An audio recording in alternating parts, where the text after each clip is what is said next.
আমরা চাই না নোয়াখালীতে কোনো ফিক্সার থাকুক, ওদের মতো টিকিটের আমাদের দরকার নাই। আমরা চাই আমরা শিরোপা জিতবো ইনশাল্লাহ, তবে ফিক্সার ব্যতীত প্লেয়ারদেরকে নিয়ে থেকে সুন্দরভাবে টিম চালাবে ইনশাল্লাহ নোয়াখালী। আমরা নোয়াখালী টিম ম্যানেজমেন্টের জন্য আমরা দোয়া করি, আমাদের কেন ভালো যাতে একটা টিম উপহার দিয়ে ভালো একটা শিরোপা নিয়ে আমরা নোয়াখালী যেতে পারি ইনশাল্লাহ। ফেনীর উপর দিয়ে যাবো ইনশাল্লাহ। আশরাফুল দেশের এত বড় একজন প্লেয়ার হওয়ার কারণেও যদি ও ফিক্সিং করার পরে যদি ওদের ছাড় দেওয়া না হয়, তাহলে ওদের কাছে ছাড় দেওয়ার কোনো সুযোগ নাই।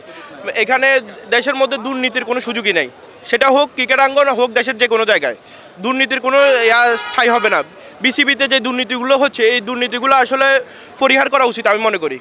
ও তো অনেক বড় মাপের একটা টিকিট ছিল বাংলাদেশের মধ্যে, তো ও যদি ছাড় না পায় তাহলে ওদের ছাড় দেওয়ার কোনো অপশনে থাকে না। আসলে সুষ্ঠু তদন্ত সাপেক্ষে আমি প্রথমে বলবো এটির একটি বিচার হোক, এবং কাউকে ছাড় দেওয়া এটা কখনো যুক্তিযুক্ত হয় না, এবং তাদেরকে ক্রিকেটের সাথে কখনো আর এঙ্গেজ করা উচিত না। তারাও যদি ক্ষমাও চায় তাদেরকে অন্য জগৎ বেছে নিতে হবে, কারণ এই কথাগুলো বারবার দৃষ্টান্ত হয়ে থাকে। একদিন ফিক্সিং করছিল, কারণ অতীত ইতিহাসগুলো আবার ব্যাটিং কোচ হয়ে যাবে। আশরাফুলের ব্যাপারটা আমি ঘৃণা করে দেখি এখন পর্যন্ত, কারণ তার যে আচরণটা সে করছে সেটা কখনো ক্রিকেটের সাথে যায় না, এবং এই দৃষ্টান্তমূলক তাদেরকে শাস্তি হোক, আর যদি নিরপেক্ষ হয় তাদেরকে আবার মাঠে ফিরে আসার জন্য অনুপ্রাণিত করা হোক।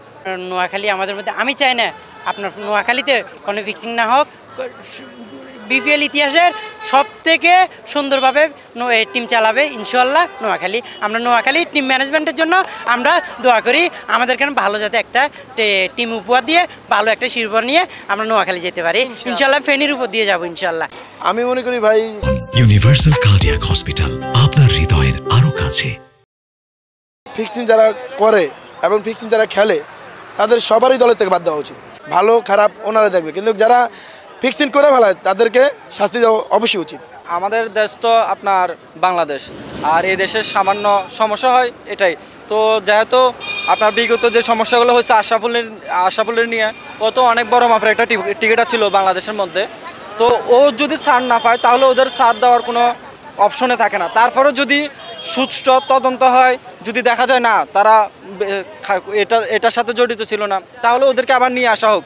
আর বাংলাদেশে শুধু এই টিকিট প্রাঙ্গণ এটা না, A to Z আপনার নিম্ন থেকে উচ্চ পর্যন্ত যে কোনো প্রেক্ষাপটে সবসময় ভালো কিছু আশা করি, কারণ আমরা কোনো দিক থেকে খারাপ কিছু আশা করি না।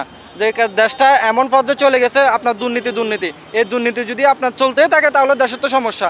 এটা আবার টিকিটার হোক আপনার যে কোনো প্রাঙ্গণে হোক, তবে এটার একটা সুষ্ঠু তদন্ত দরকার। যদি দেখা যায় না ওরা দোষী, তাহলে তাদের শাস্তি হওয়া দরকার।